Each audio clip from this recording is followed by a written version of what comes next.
the Supreme Court said that cross-examining the defendant about his failure to have told an exculpatory story after receiving Miranda warnings at the time of his arrest is a due process violation. The court goes on to say the defendant's post-arrest silence cannot be used against him. Violates due process. And that's exactly what happened on cross-examination. So I want to make clear the grounds for objection. Also, would like to move to strike the act and curative jury instruction that not to consider any failure of the defendant to come forward with exculpatory information after his arrest relating to the murder charges. Thank you. Mr. Waters. Yes, sir, Your Honor. Clearly, this defendant has given statements on multiple occasions, and that operates as a waiver under Doyle. Additionally, my question not so limited as Mr. says, and it was in fact the defendant who made a point saying that he had repeatedly tried to talk and put that in issue, at which this was directly responsive to what he brought up. Additionally, this also all that was discussed were public statements from counsel who is an agent on his behalf and to him. So there's no Doyle violation here. If Mr. Murdaugh had claimed his right to silence at the beginning and had kept that throughout, then the state would be precluded from commenting on the exercise of his right to remain silent. But one thing we know about Mr. Murdaugh is he has not remained silent at any point in the process, and he's the one that brought up this false claim that he had been taken to tell a penal story when in fact he did not do so until yesterday. Doyle primarily addresses the issue of post-arrest silence. If a accused silent following an arrest, then it's improper to comment on the post-arrest silence. It does allow an accused or a person who's suspected to give contradictory information or to voluntarily give a statement or to voluntarily give a misstatement, as has been acknowledged here. I do not find any Doyle violation and the record protected. I certainly understand the defense raising any and all possible issues and be raised, and you've done it. The record is protected, but all motions are denied. Let's bring the jury.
You're present, sir.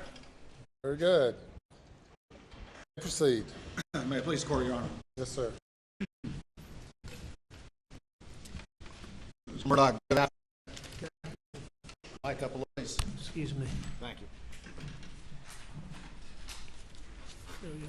When we left off, we were talking about at what point during that interview in the car with Dave Owen that you decided to start lying about the murders of your wife and son.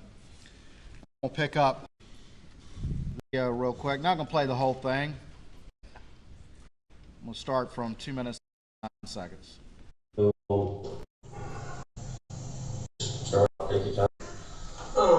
Like when I came back here, I mean, I pulled up and I could see him, and, you know, I knew something was bad. I ran out. I knew it was really bad. And my boy over there, I could see it was.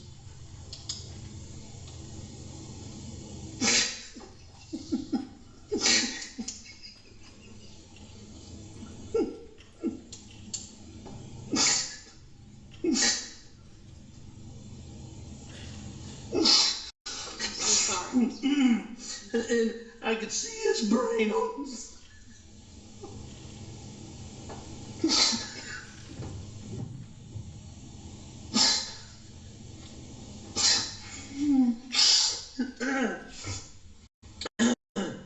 And I ran over to Maggie, and actually, I think I tried to turn Paul over. You know, I tried to turn him over, and I don't know, I figured it out. His cell phone popped out of his pocket. I started to try to do something with it, thinking maybe, but then I put it back down really quickly. Then I went to my wife, and I mean, I could see.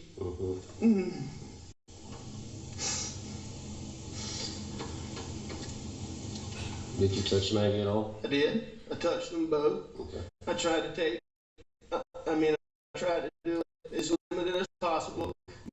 I tried to take their thoughts on both of them. And, you know, I called 911 pretty much right away. And she was very good.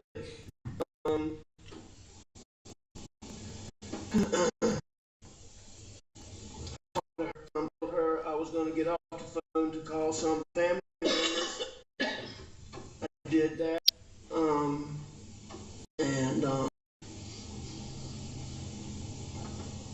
What family members did you call? I called my brother Randy, and I called my brother John.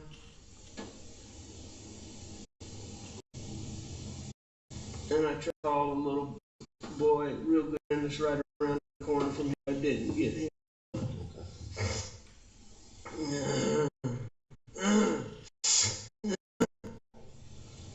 What all was around Paul when you got up? Blood. Anything else? I mean, there was some. Yes, sir. I mean, like any other evidence that the phone fell out of the pocket. But did you see anything else that didn't belong, shouldn't belong, or that wasn't part of Paul? No, sir. No, not this. No, sir. How about No, sir. you didn't see anything around them? I'm out here tonight. I went to mom's late stage Alzheimer's patient. Dad's in the hospital. My mom gets anxious when she does. I went to check on him and Maggie. Maggie's the dog. She fools with the dogs. And I knew she'd gone to the kennel. I was at the house. Just to be clear, you say you hadn't made a conscious decision to start lying about your wife and son's murder there, correct?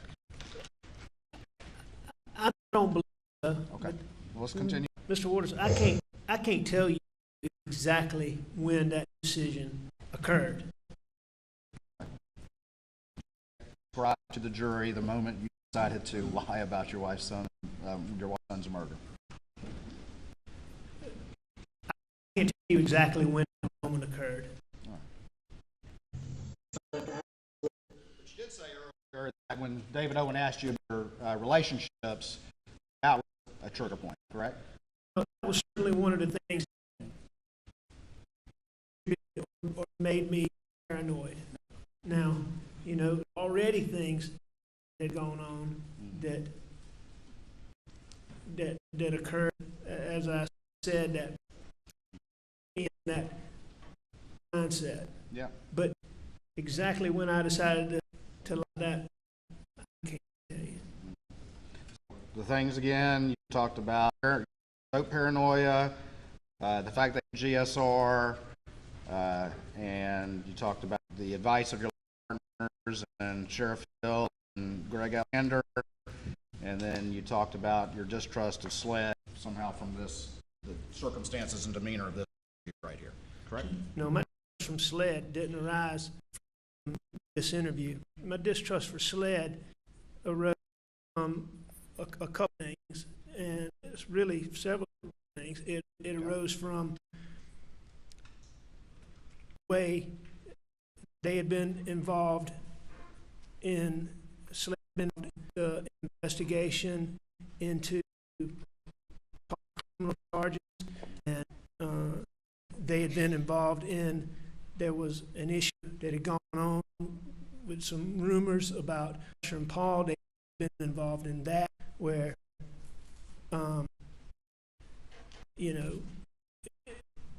Buster nor Paul had anything to do with what I'm talking about, and SLED never said that, even though they told a lawyer that. They never say that. In another incident where SLED charged Greg Alexander, my friend in this case, they charged him.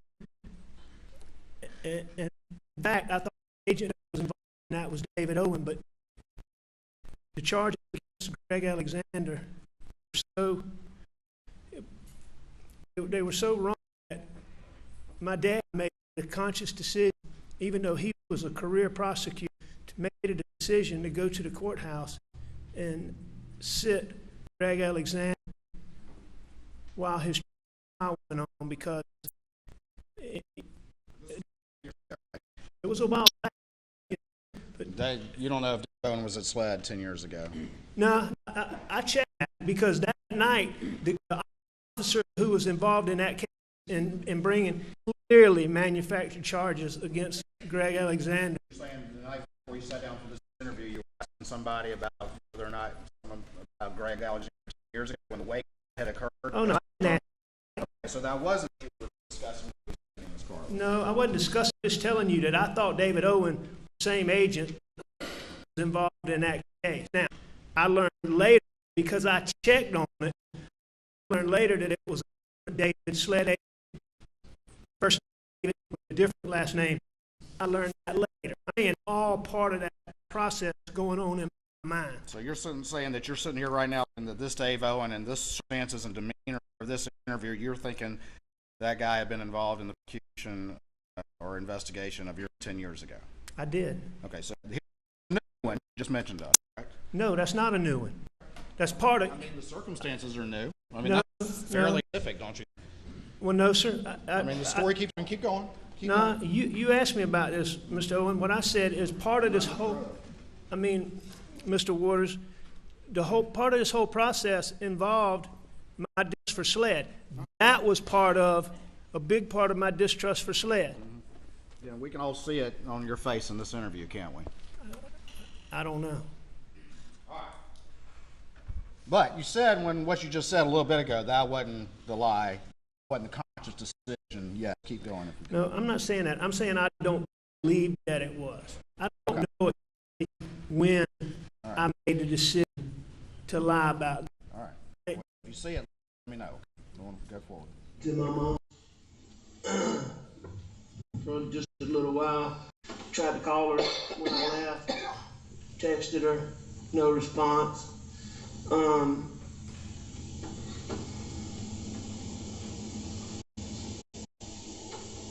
When I got back to the house was obviously nobody was there, so I figured they're still up here fooling around. Paul was gonna be getting set up to plant our sunflower seeds, got sprayed, died, and he was refiguring to plant the sunflower seeds.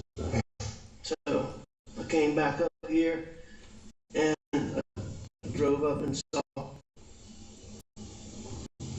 and called.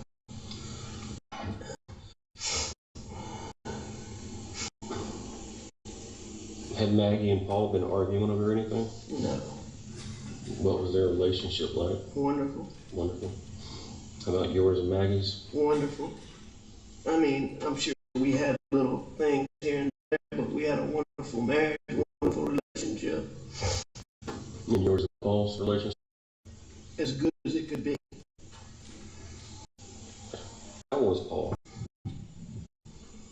22. Okay. So that was the moment, right there, that line of questioning, just asking some very general questions about your relationship. Or didn't you, Mr. Murdaugh? Is that the look on your face when you decide to lie about an important fact in your wife and son's murder? I don't know, as I said, Mr. Ward, I don't know the exact that I made that decision. You specifically earlier mentioned that exchange as somehow triggering you to lie about you saw them lie. No, I'm not saying that what made me lie. I mean, this whole set of circumstances caused me to be in a state where I had paranoid thoughts. That normally, Mr. Waters, I could take a deep breath and make it go away in a second, 2 seconds, or 3 seconds at the most. And on this night,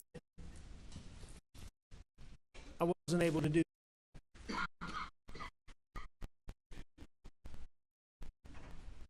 But all of those things that I mentioned, I believe contributed to that. Okay. Any more you want to add? I'm glad to answer any question you have. I mean, I'm asking you. I mean, the factors from yesterday, today, and now after lunch we got some new ones. So, anything else you want to add right now as to factors? That's what I don't believe that I add any new factors. What I said yesterday.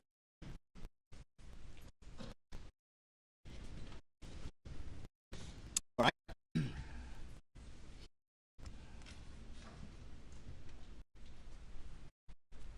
I've explained some of those factors because of questions, but I don't think I've added any factors. All right, let me move this forward just a little bit. Okay, so most of the stuff between a couple of them, but not. Yeah, in great detail about the boat case, which you brought up on the 911 call and to Daniel Green, and then of course in this first interview, right? Mentioned the boat wreck. All right. And you describe that in this interview about the boat wreck, Not specifically. the other people involved in the boat wreck. I don't remember specifically. Do you remember specifically? No. I remember talking about, and I No, talking about the boat wreck. Now from 1714. any direct threat to any of the people on the boat specifically, but I do. There's been a small amount of yap between a couple of them, but not really. Okay. What was the term you used for that? Small amount of yip yap? Yeah, and just to be clear, there was never a point in time where I thought that people that were involved in the boat wreck did this to Paul and Maggie. I never thought that. I never thought that, but it's really one of the first things that you said out of the 911. Nah, that's not what I said. I never, ever, ever under any point in time believed those kids that were riding in that boat or their parents or their family. I didn't believe any of the families, the people that were involved in the boat wreck had anything to do with her, Maggie and Paul. Okay. At that time, I sit here today that I believe the boat wreck is the reason Paul and Maggie were killed. Okay. I'm certain. I believe that. It was vigilantes, 5-2 vigilantes. Huh? Now I believe, Mr. Waters, is I believe that Paul was charged criminally.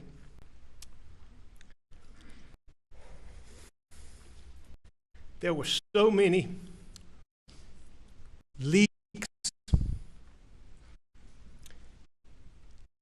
half-truths, half-reports, half-statements, partial information, misrepresentations of Paul that ended up in the media all the time. And when I tell you social media response came from that, was vile. That was said what they would do to Papa. They were so over the top that nobody would believe anybody with social media and do that.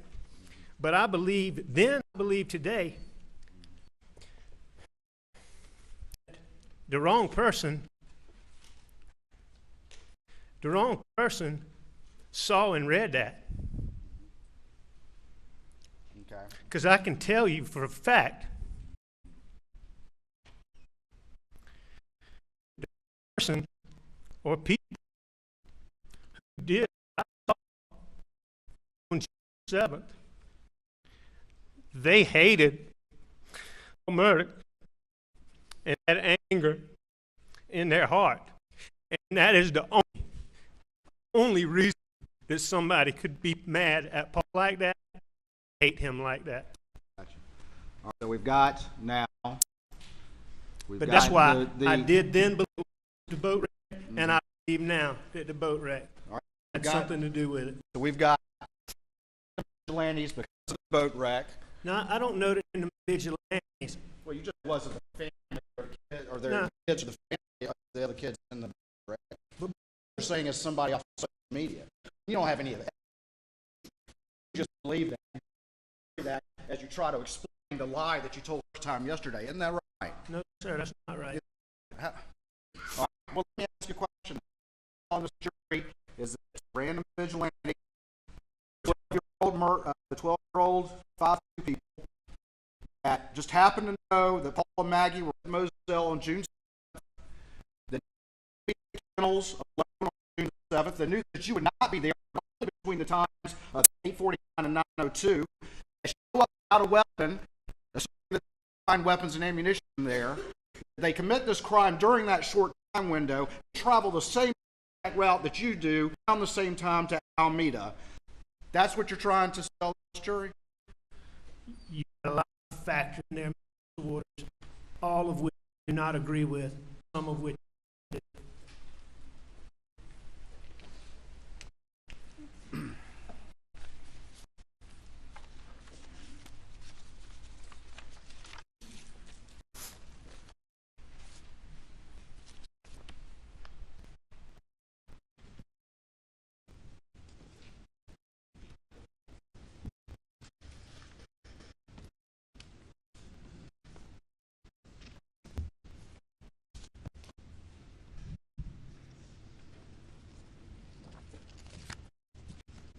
You testified earlier after this happened. Back up real quick. When you were driving from Alameda, why were you in such a hurry? Why you in that dark, beat up road? I wasn't in such a hurry. You weren't? No, sir.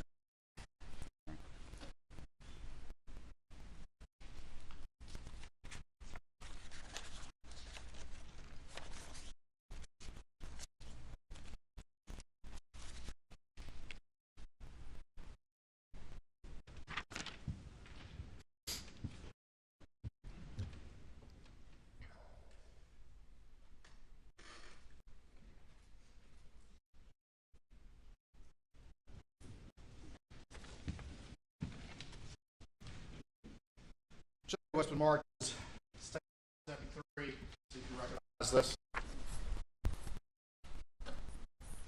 I do. Hear what that is? Yes, ma'am. Right. And what's in the house is there.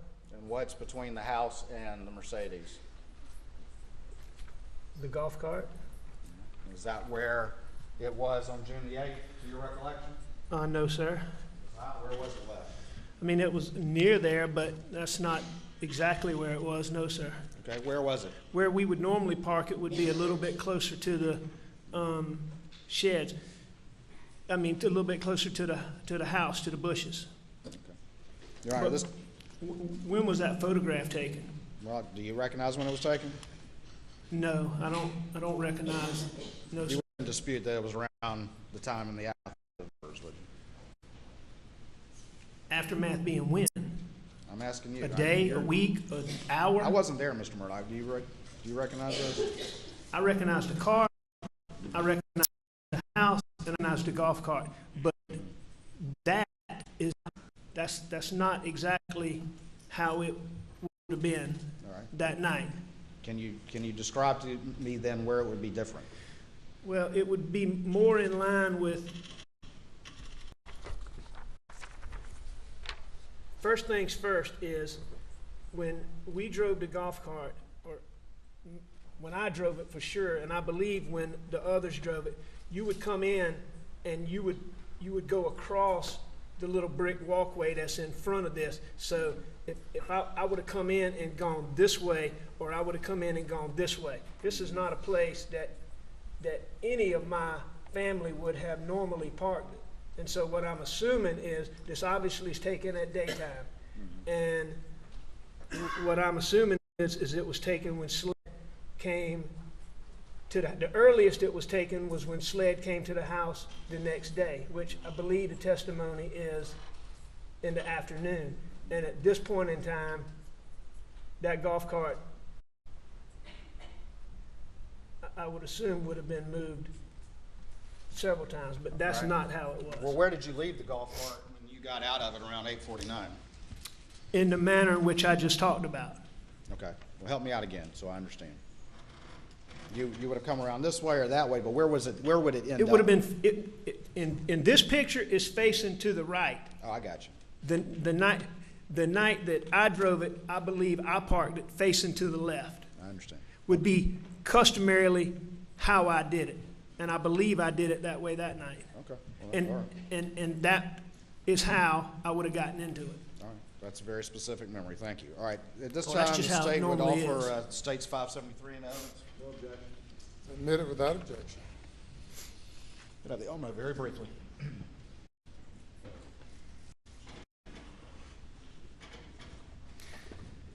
And see, Mr. Waters, you can see in the picture now that you bring this up on the screen, if you look to the right, you can see the actual steps. And just to the left of that would be where the little brick patio starts. So where I would normally park it, you would roll across those bricks and the end of the golf cart would be just past those. And we all normally parked it that way because the way you charge this golf cart is if you see that back seat that's sitting, you can see the edge. This is a 3-seat golf cart, and you can see the back seat. And a lot of golf carts have the charger that sits on the floor or something. This golf cart has a charger that's plugged in and a part of the golf cart. So you flip that seat up, and it plugs in. And the outlets are right up there by the door. Okay. Anything else you want to say about that? I'm going to answer any questions you have, Mr. Waters. No. Well, I appreciate all that information in great detail. Judge, you have a comment. Sustained. All right.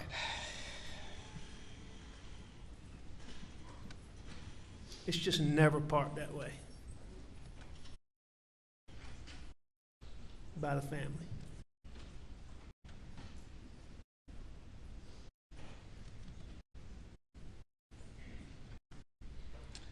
The computer, please.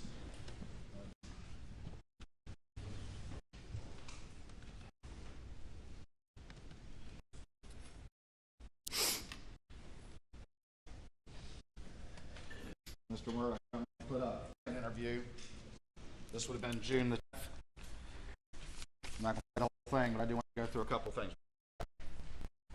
Anything?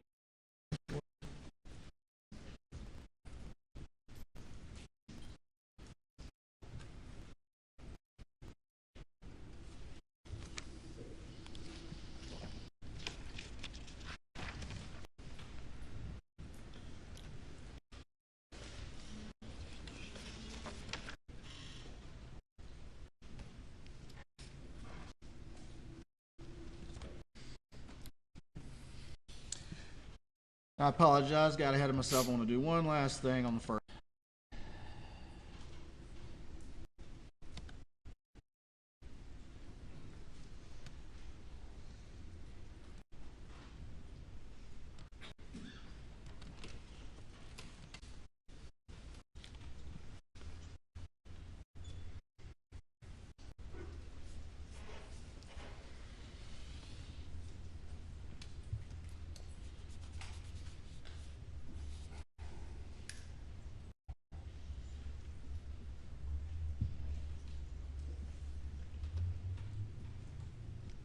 For the record, I'm gonna start I forget the guy's name. I'm gonna start it at 23:55. Having trouble with her. She's been trouble with her stomach and her tooth. I'm not positive. It was sort of a routine visit, and I can't remember. She told me the name of him, and I can't. I want to say Gordine Okay. is who I think she saw.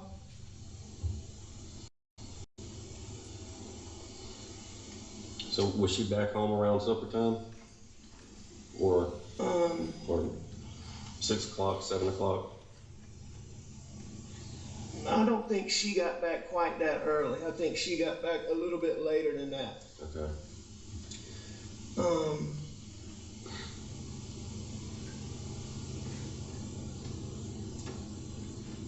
And what did you do today?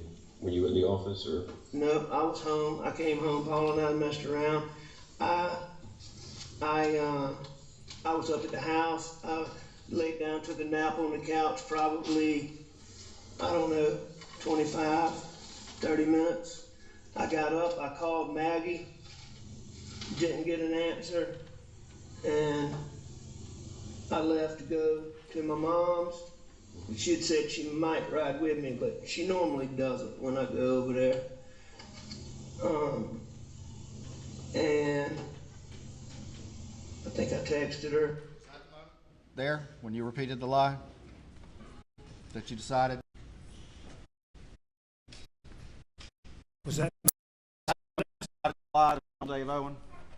I don't, as I told you, Mr. Waters, the exact moment that I decided to lie, but at that point in time, But you did lie obviously- there, correct? I did.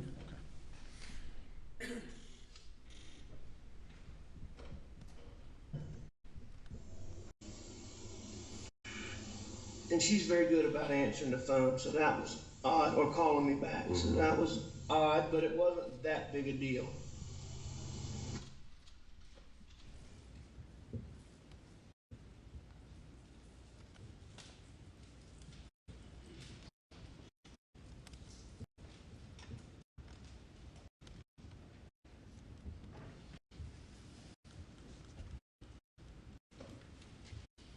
All right, I'm gonna go to the second interview. It's been previously admitted.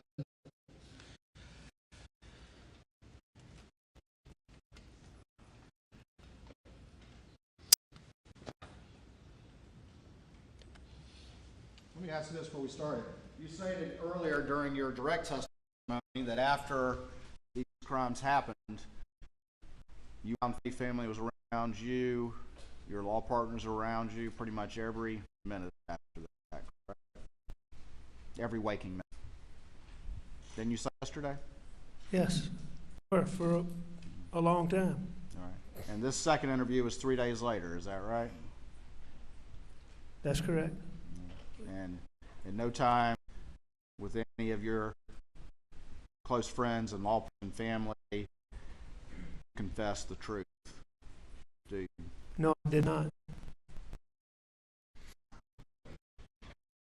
Hey man, I messed up. What should I do about this? No, I didn't. You're not telling that lie to anyone, are you? Until yesterday. Excuse me? Not telling that lie to anyone until yesterday, are you? Not telling what lie?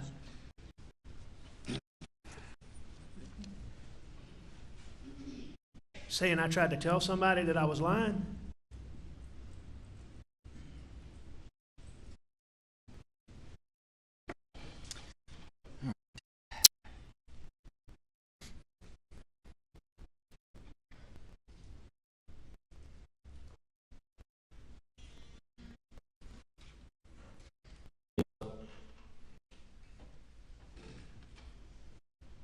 So it's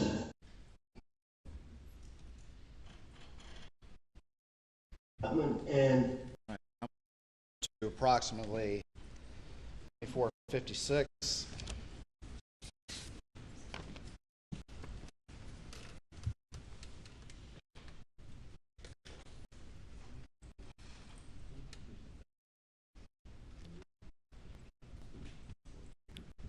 went to go to the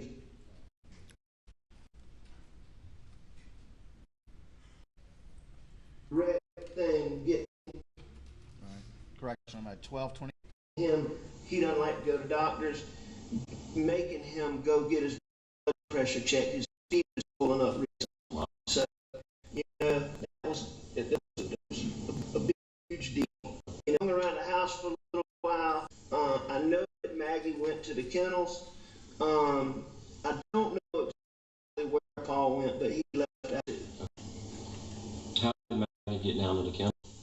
I don't know exactly, but on normal occasions, she would drive a buggy, drive a four-wheeler, or very common for her to walk. Okay. How about Paul? Paul wasn't much of a walker, but he would use all of the others. Okay. But I mean, it could be anyway, Okay. you know? I don't know exactly. I wish I could help you with that. So they left and went down to the kennel. Well, Maggie went to go to the kennels. Okay. Paul left. And I'm assuming, you know, Paul left because of, you know, what happened. I mean, I'm assuming Paul went to the kennels. And what did you do once Maggie and Paul left? I stayed in the house. Okay. And I was watching TV, looking at my phone, and I actually fell asleep on the couch. Okay. And what time did You know, I don't know wake up? what time I woke up, but you know, get my phone. You know, I think one of the first things I did when I got up was call Maggie because I was going to my mom. And I know I texted her because and what time did we say? It's like 9:06. Yeah, I got it right from you. Yes, sir. I got this. So, you know, I texted her, so I called her just before that. And I mean, she didn't answer at that point. And I left to go to my mom's. Okay. Y'all will just have to look. I'm not sure if I called Paul. Well, and that's why we're getting the phone so we can nail down the times and everything. Pretty much all of that was lies, wasn't it? The part about me not being at the kennel was a lie. Well, also not knowing that Paul went down there, not being sure, that was a lie too, wasn't it? I mean, you're putting some detail on this thing, aren't you? Not knowing when Paul left. Everything about me not going to the kennel was a lie. You're able to just do that just so easily and so convincingly and so nicely, don't you? That's not for me to judge. That's true.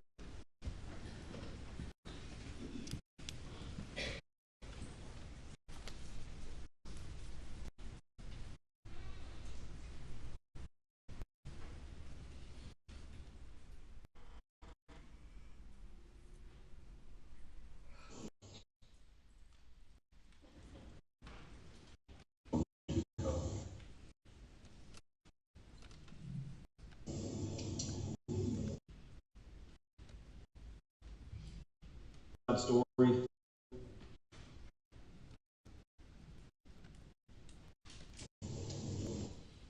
Where I'm going. Feel right now. So do y'all have good clues?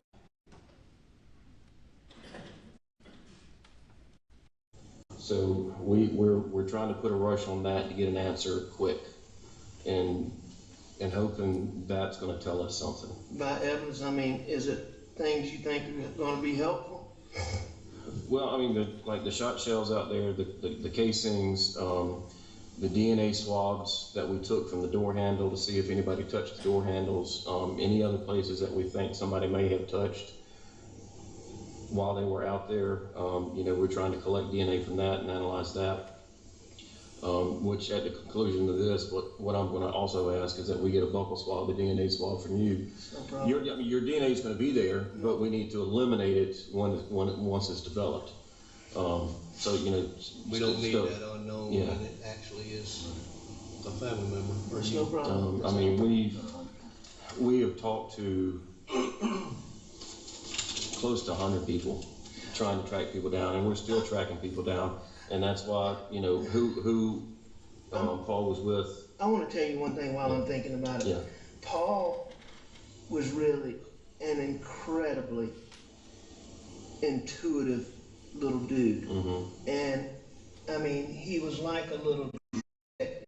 And He was like a little detective, is that what you said? I said, he was very intuitive, like I said. And that was what described as Maggie's term, how he was in keeping tabs on your pill usage. Wasn't that correct? That was what Maggie said about him. Somebody decided to bring that up in this interview, didn't you?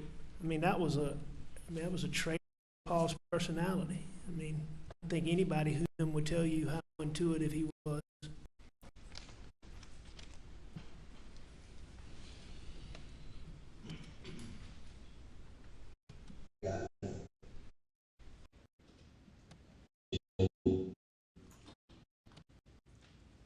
I went through hours of videos that we. All right, for the record, I'm at 4630. very much. So, Mr. You don't have to call me miss. You just say, like, thank you for that courtesy. When all got Maggie's there, and so, which has been prepared, and you said you laid down and took a little nap, and when you got up, Maggie and Paul was gone, or did they leave when you laid down? I believe that.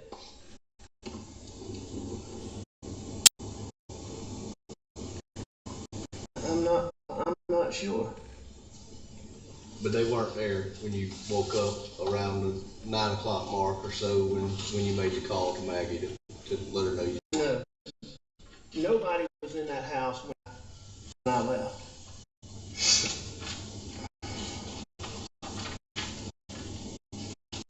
And just trying to narrow down the last time that you saw Paul and Maggie when y'all Yes, sir. helping. Your answer was yes, sir.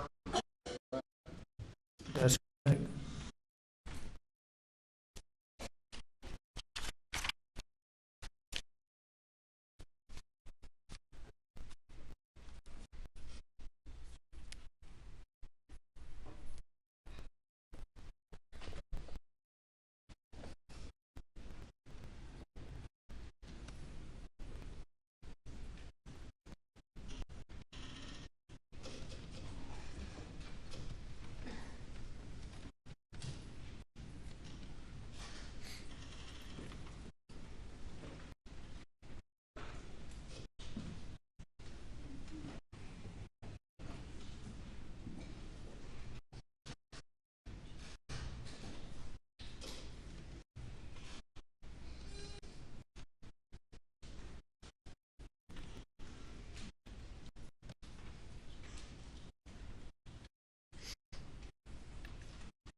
About to go to the August 2021 interview, but between that June 10th interview and this interview, you were not working very much. Is that correct?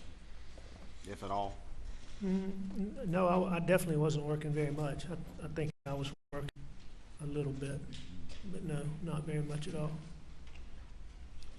Did you go to Johnny Parker to borrow $250,000 in order to cover the Ferris fees? I did. You did? I did. Did you tell him what that was for? No, I didn't know what it was for.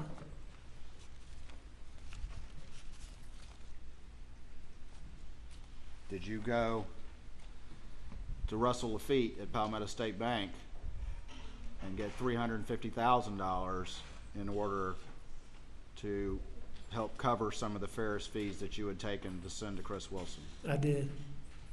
And did you get those fees before you signed any paperwork or documentation? I've heard testimony about that in this case, but I can't tell you the specifics of that. Okay. You don't recall that? Do I recall when I signed paperwork? No, sir. You don't recall that you got the money a month before you had to sign any paperwork? No, sir, I don't recall that. Recall your phone being in the console, but you I'm don't not recall disputing that, but I don't recall it. Did you go to Chris Wilson and convince him for $90,000, the remaining $190,000, in order for him to send that email to your law firm as his fees had been there all along? I spoke to Chris Wilson and did not have the full amount of the fees, and I got Chris Wilson to put the remaining fees in his trust account. When you did that, you didn't tell him the truth about your life. You just asked him to cover you, correct? No, I did not tell him. And he agreed to that because of his belief of who you were, or who he thought you were. He agreed to do that for whatever reasons. I assume that was a big part. And once that $100,000 was transferred, Chris Wilson sent an email to you saying those fees had been there, were in his trust account, correct? That's correct. And then you forwarded that email to Lee Cope and Jeannie Seconder, correct? I forwarded it to Jeannie, and I've heard that testimony about forwarding it to Lee Cope, so I believe that's correct. Okay.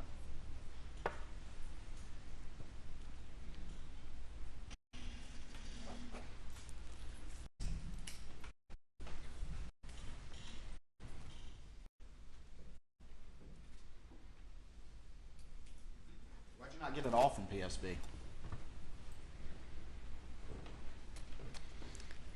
Because at that time, there were limitations on how much I could borrow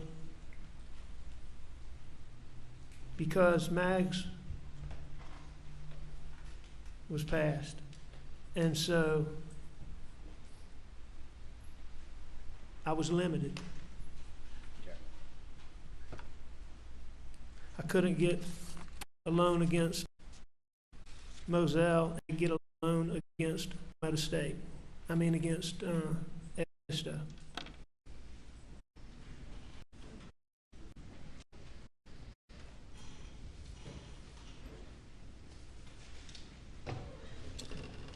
Going to the third interview.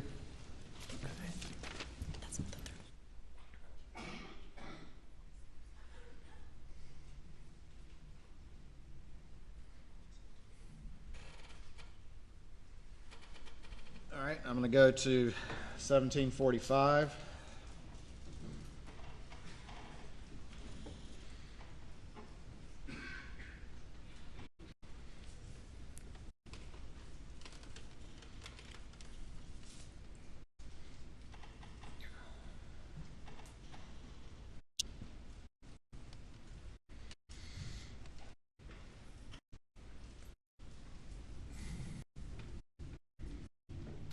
Apparently having some technical difficulties.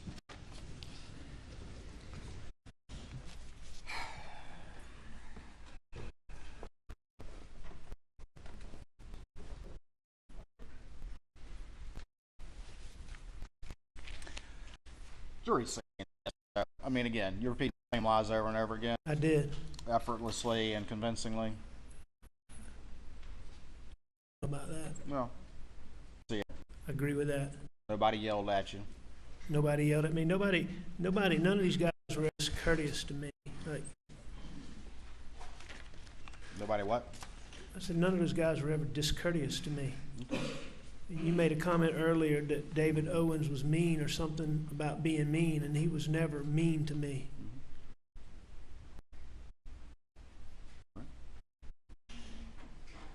But you decided to lie because you distrusted David Owen. I distrusted SLED in general, and I particularly distrusted who I thought was David Owen at the time, Okay. who turned out not to be David Owen. So wait a minute, I want to be clear. You're saying now you thought that this was some David Owen and Alexander 10 years ago. No, sir. And I'm not saying that all along. Uh-huh. The person that I saw and watched in Greg Alexander's trial that was clear to me was just, it was terrible what they did to Greg Alexander. And the person at SLED who was responsible for that was a guy named David. All right, and I'm going to get into his last name. I thought that David Owens that night was that guy. Later, down the road, and it was a while, I checked into that and I found out that I was mistaken, that it was not David Owens. Going back, and we spent a lot of time going through that first statement. You're telling me now that you were sitting there thinking that this was a completely different guy the whole time, and that was mind during that entire interview. Yes, at the time, I thought that David Owen, no, I think David Owen was a different, I thought that David Owens was the person that my dad and I had watched. Just, Dad and I truly thought evidence manufactured, part. and I thought it was David Owen, and I was wrong about that. But that's what I thought that night. Any other factors or details you want to add about your decision? I want to answer the question you have. No, you know, any more? Do you have any more questions, sir? No, I mean any more about your decision a lot. I mean, I just let it all out now. Okay. If you have any questions, I'll be glad to answer them, sir. All right. Well, I do.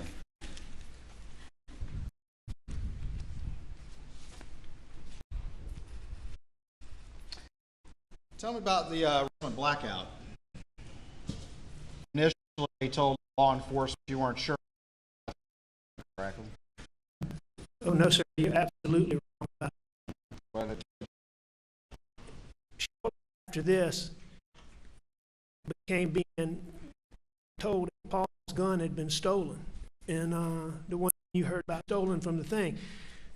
And I'm not sure how I learned this, but I learned that somebody, I believe SLED had gone to John Bedingfield, who made those guns, and could only find paperwork for 2 blackouts, one of which they were saying was stolen in 17.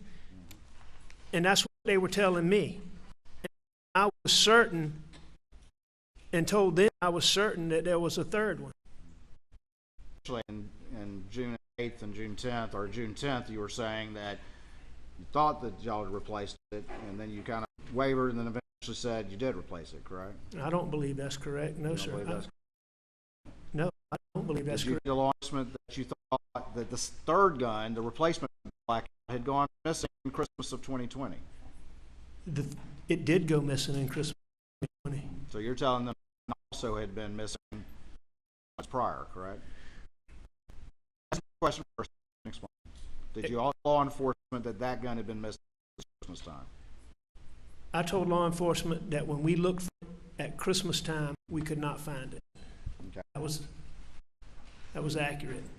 When we were trying to shoot hogs, when we had a people out there, we could not find it. Okay. But you now know that it was there as late as season.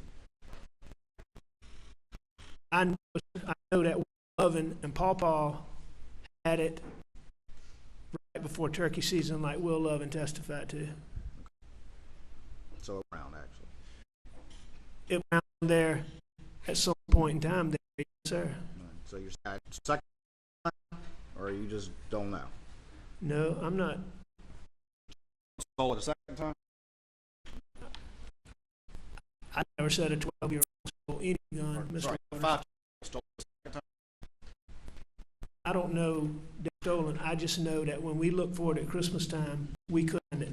And I know this. I know that I hadn't seen that gun in a long time. Testimony that people who were at my house using guns and hunting with us all the time, Rogan, Buster, they didn't, I can't remember about Buster, but there were several people who didn't even know that gun had been replaced. So that tells me that that gun did not stay where our regular guns were. And I know that I didn't see it there. and that tells me that they didn't see it there. Of course you didn't see it there, because it's got to be missing, right, Mr. Murdaugh? Ask that Yeah, question. one circumstance for your lawyer to work has got to be missing as well. It was when you told law enforcement it was Christmas time. Now we've had testimony at this trial, and now you're still claiming that you never saw it. It must have been kept somewhere else. Where else would it have been kept? It could have been kept anywhere, Mr. Ward. The way Paul did guns, the way guns were handled around there. About that.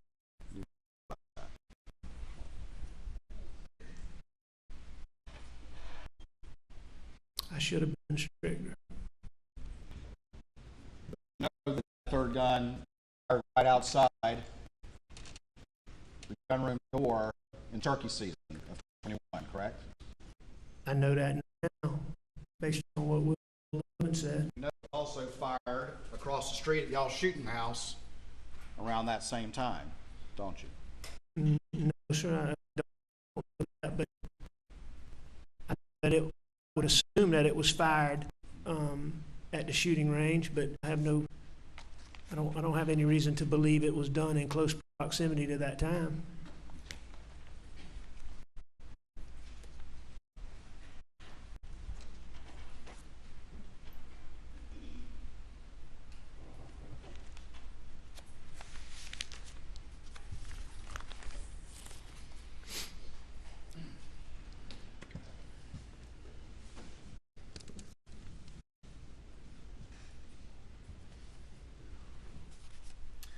A few months go by, a couple months go by, and you get confronted about your thefts from the law firm, correct? Except When Gene confronted you, this had unassailable evidence, correct?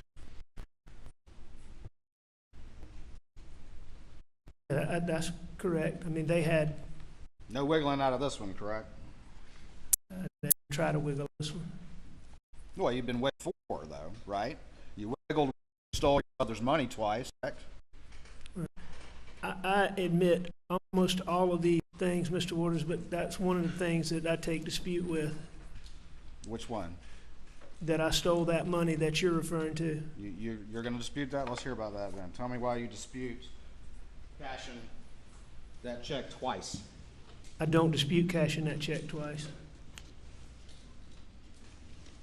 But you're going to tell this jury that you accidentally didn't realize that you were supposed to be receiving a $125,000 check, or $120 however $1,000 check, 2 times. What How I'm many telling you, $120,000 checks do you receive? I check, and this is months after. I mean, you can my finances and you can see how I was doing. I didn't balance a checkbook. The fact of the matter is, when I got that check,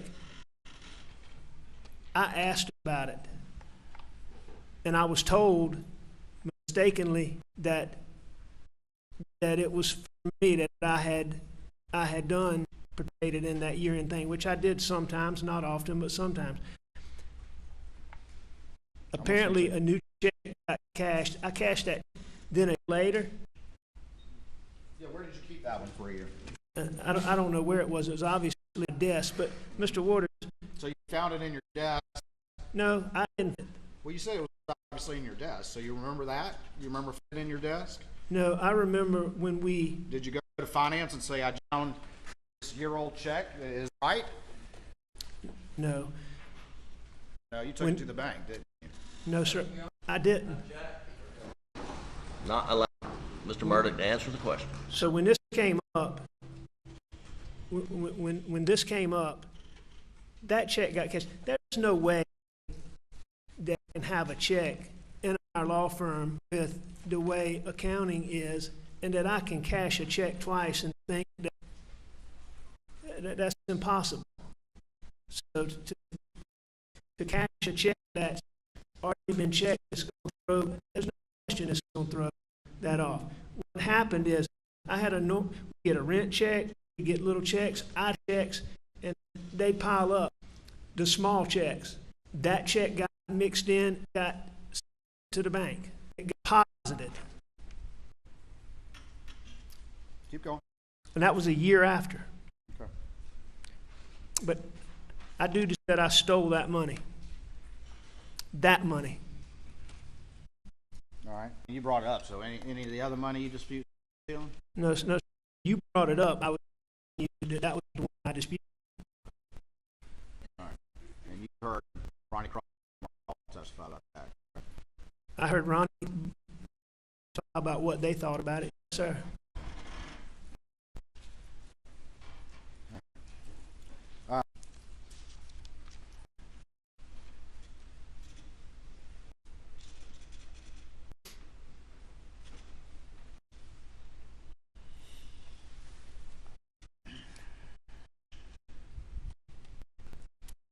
Yesterday about the side of the road. Yeah, yes, sir. And then you heard testimony during the state's direct case about what you said on the night call. Heard that, didn't you? I did hear that. You heard the 911 call where you said you'd been attacked by an unknown assailant, and I did. and you saw the video from the ambulance. You'd been attacked by an unknown assailant and described him. I did. And you heard the testimony from Ryan Kelly.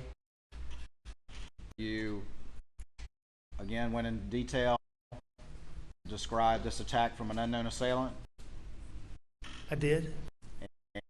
And you heard the testimony about your on September 6th with law enforcement, in which you went into detail and again described this unknown assailant.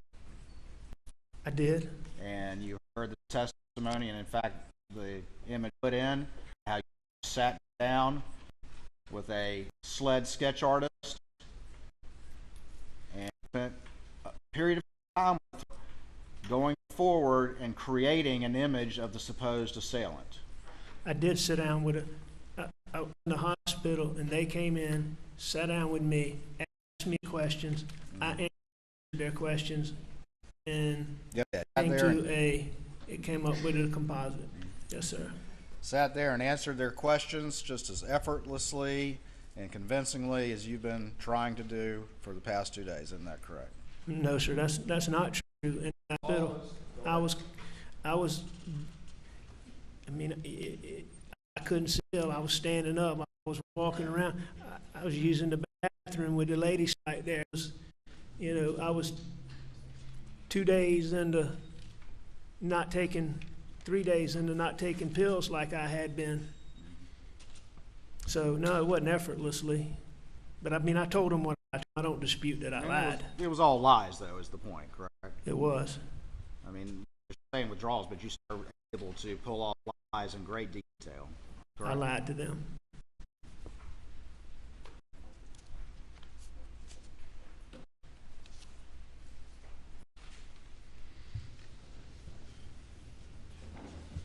And the lie that you told of an unknown assailant was to try to make people think that the, quote, bad guys were back again to finish the job. Isn't that true? No, sir, that's not true. That's not the effect that you intended that story to have? Did it have that effect on people that you knew? Isn't that the exact effect that it had? I don't think there's many people that know, sir. I know the people that were, the people that were closest to me didn't believe that. So, no, When sir. accountability is at your door, Mr. Murdaugh, bad things happen. Isn't that true? When accountability is at my Your doorstep, life- Go ahead. things happen. What do you mean by bad thing? June 7th happened. September 4th happened. I don't believe the 7th happened because accountability issues my death. Now, I do believe in September that I tried to get a man to help me kill myself because at my doorstep. For the first time in your life of privilege, prominence, and wealth, you were facing accountability each time suddenly you were a victim and everyone ran to your aid. Isn't that true? I mean, I disagree with that. But you're in, Provocation, isn't that true, Mr. Murdaugh? hang on, let me finish this. You seem to be implying 2 dates, June 11th and September, and talking about accountability issues. And to me, those things are totally different. There were no accountability issues on my doorstep on June the 7th. That's what you, And in September, not what other people say. I was trying. Well, I mean, a lot of people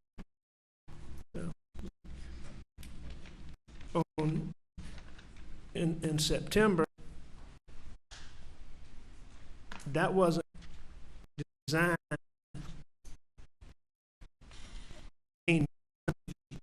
That was designed for me not to be here because I didn't want my son to have to deal with the wake of things that I had done. But that's not the story told. The story that came out of your mouth right away was the story of you getting attacked by some assailant while you were trying to change a tire in run flats. Well, That's the story that you told. that is the story I told, because the man who shot me did not shoot me that day as I intended. And I had to have a story as to how I got it, so I lied. So you lied. And you're saying that people, your friends, didn't instantly believe whoever these 12-year-old marauders were back to finish the job. You keep And it happened just 2 hours after you've been confronted by Chris Wilson. I think probably some people may have that first happened, but I think like Randy, Ronnie, Mark, those guys, I think they knew very quickly that this was not. I think they knew this was something that I'd done.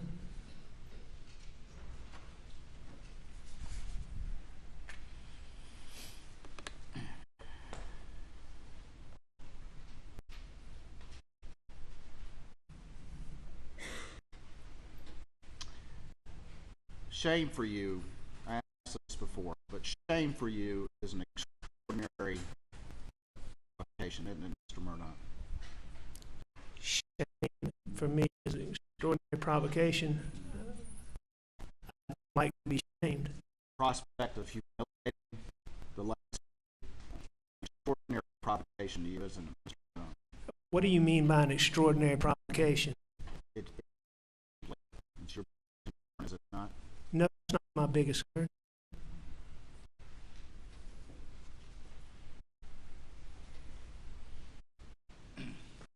You're a middle-aged man like me. I'm 4 years old. I'm not sure. You look like you're in better shape than me.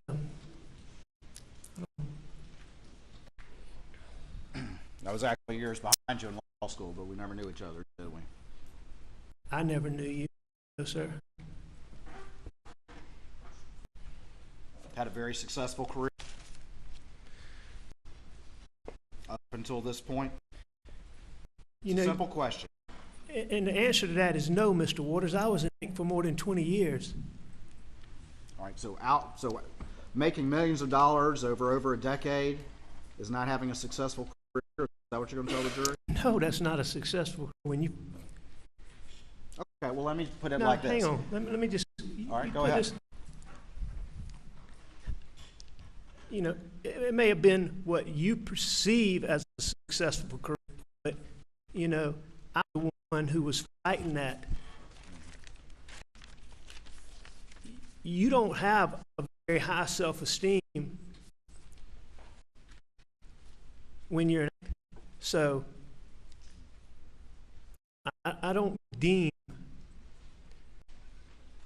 success. would you agree that at least outwardly you were perceived as successful?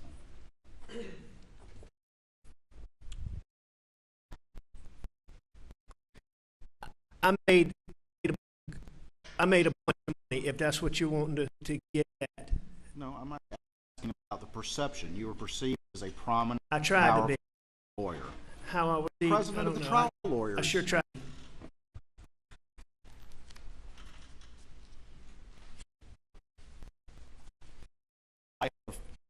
Authority. Possessing. We saw the badges. You just admitted prominence in the legal community. I don't think that I lived the life of possessing authority. I never saw myself as way. I think you lived a life of privilege. I was very privileged.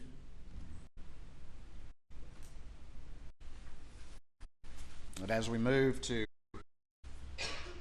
June of 2021, some addiction. Absolutely. Your father was terminal. When? June of 2021. No, sir. Very ill. He was very ill.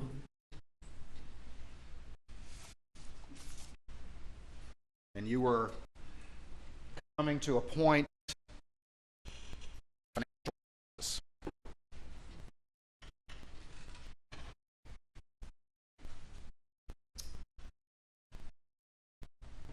I was having financial issues like I'd had many times in the past. Mr. Murdaugh, are you a family annihilator?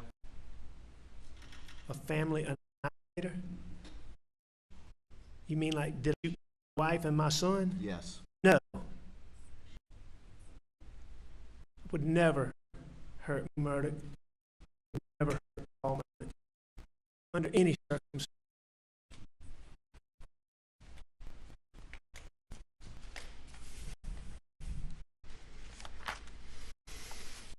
Say that.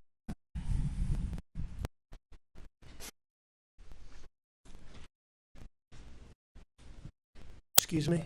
You lied to Maggie, didn't you? I did lie to Maggie You lied to Paul. sometime. You lied to your father.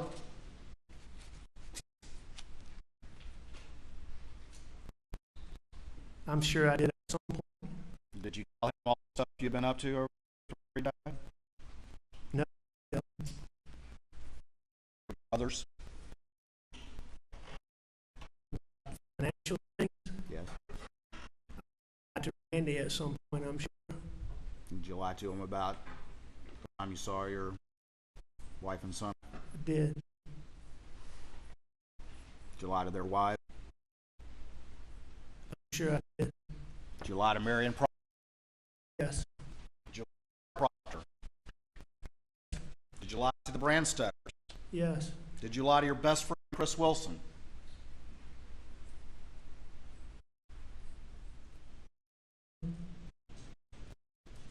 Did you lie to your other friend, Barrett Boyer? You took his money.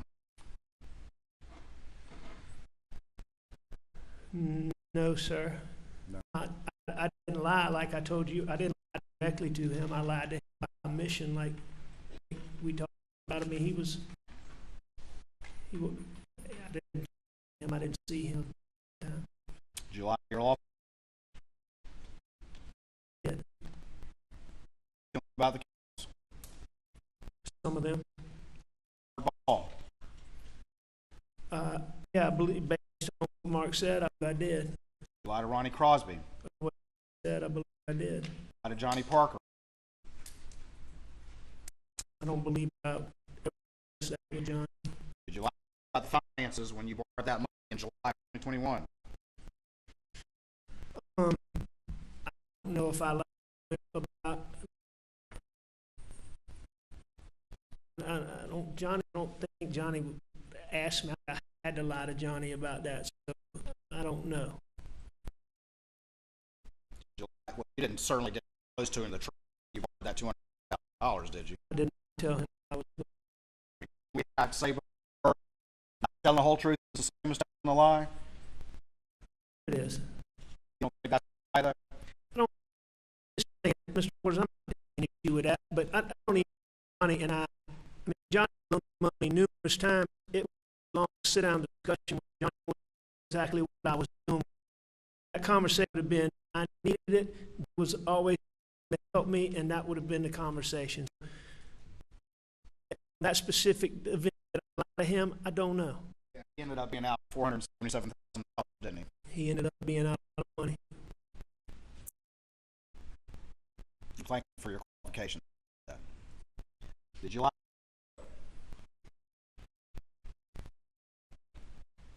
I don't know if Lee Cope was, I said that or not. Did you lie to Danny Henderson? I did lie to Dan. Did you lie to Jeannie Second? About, yes, I did.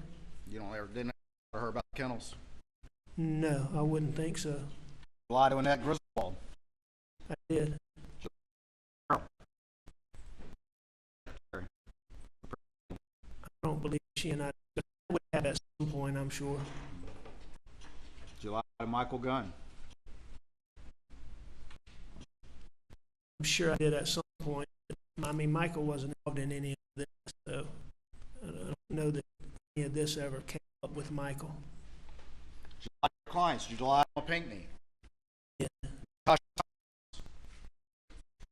don't know that I dealt with no about that. Ken Pinckney? Again, I certainly lied about that. Arthur Badger? I did. The Plyler girls? I'm not sure I talked specifically to them, but I lied about that. Martin? I lied to him. Johnny Bush? Yes. Manuel Cronin? I didn't have any conversations with him. I certainly lied about it. Jamie and Risher?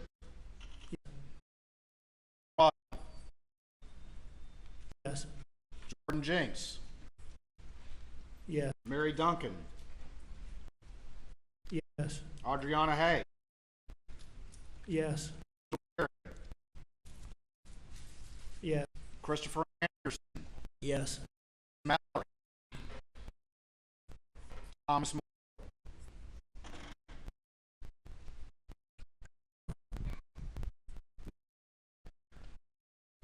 Just his money, you know, actually lie to his face. I never had a conversation, but I did take those. I took Satterfield just a couple of months before.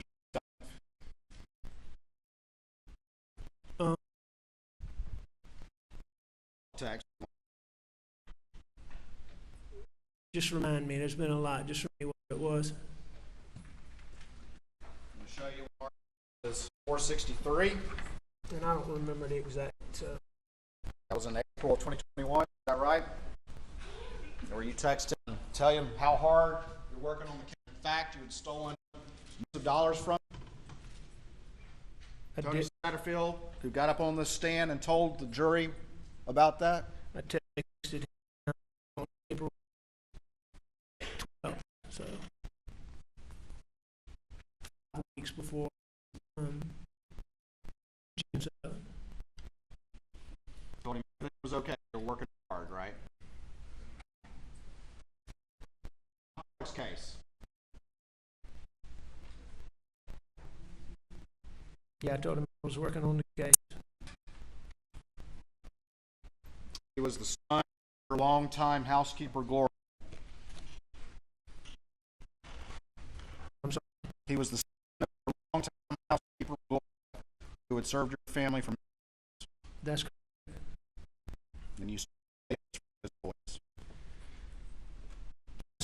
All those funds. And he and his family had asking questions moved to June 7th.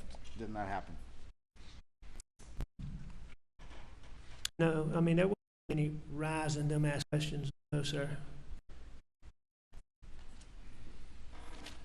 I mean, he periodically checked in and asked me questions, but, you know, it had come out long before this, I believe, in Allen Packet, that there had been a settlement of $500,000. But, I mean, months and months mistaken.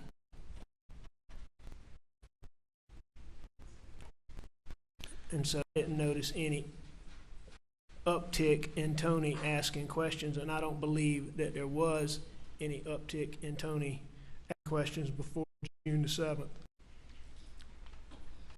Just gratuitously out of the blue, decided to lie and send that text? Or were there things going on externally that caused you to need to head him off at the pass before further questions started to be asked about money you couldn't pay back? Nah, I don't think there was anything. I mean, on April 21st, I don't know what external factors you're talking about. Do you want to explain that one anymore? Whatever you want. I want to answer your questions, Mr. Waters.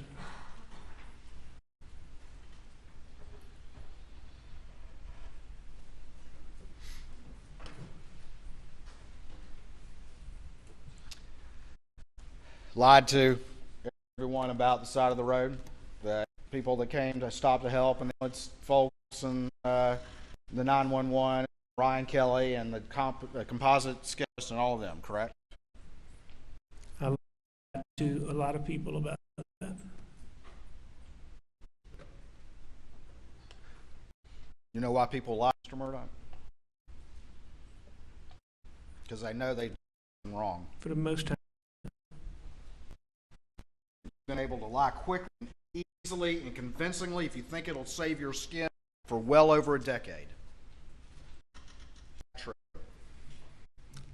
I have lied well over a decade. And you want this jury to believe a story manufactured to fit the evidence that you brought forth just yesterday, after hearing this trial's worth of time. Correct.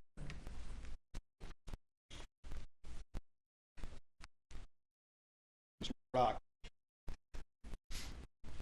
we went for trial, but you remember at the beginning of your testimony, I asked you whether you agreed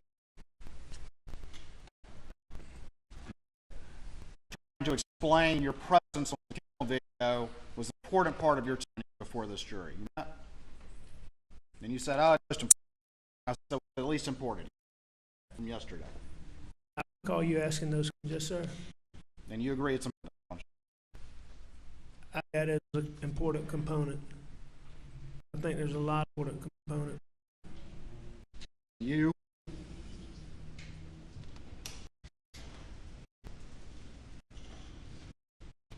testified yesterday and crossed yesterday and crossed today. It's kind of evolved on the fact of the factors that led you to decide to lie at some point during that interview with David Owen, correct? Disagree with that. I don't think those factors have evolved. Some more specific questions, but those factors are still factors. You ask questions in a little more detail, but those factors haven't changed. No paranoia. It was the fact that the deputy took his car.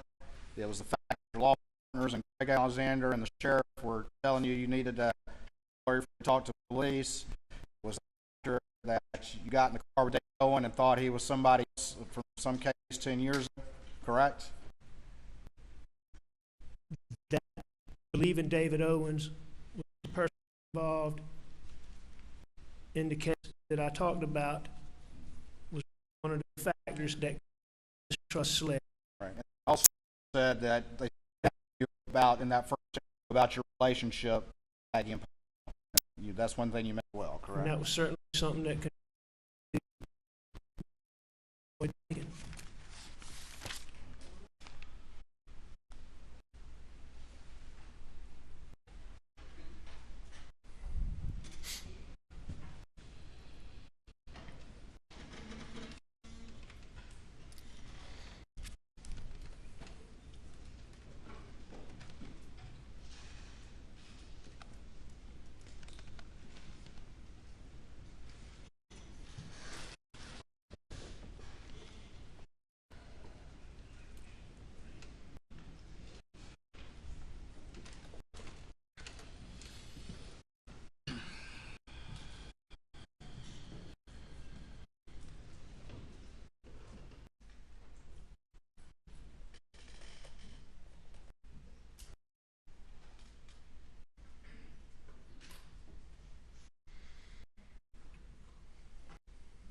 the Daniel Green body cam video, 2026. Crime scene to contact them. He's also gonna give us the assistance of a couple of PLHs. Or was that? They are dead on the Just turn on the. Yes, sir. That's what it looks like. brain. All the time.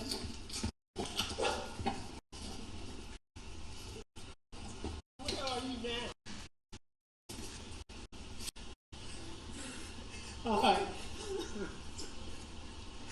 Yeah, the police are here now. The police are here now.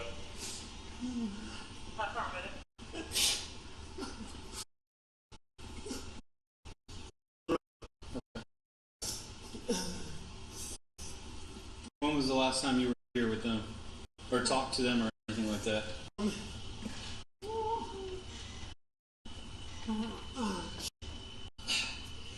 It was earlier tonight.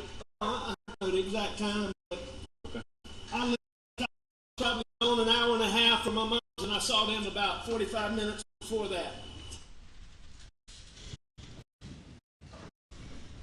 That was Sergeant Green, correct?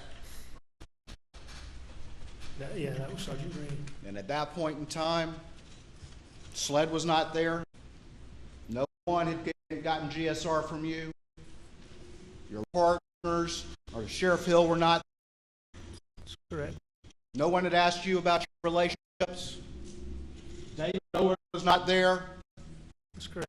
But you still told the same lie. And all those reasons that you just gave this jury about the most important part of your story was a lie too. Isn't that true, Mr. Murdaugh? I agree with that. Nothing further.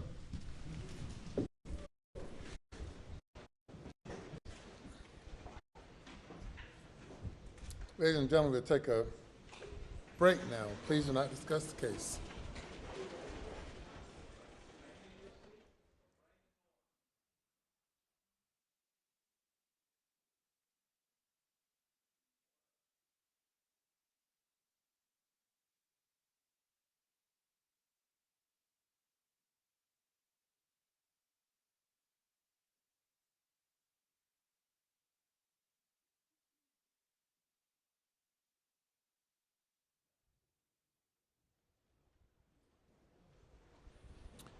You may step down. Please do not discuss the case. We'll take 15 minutes.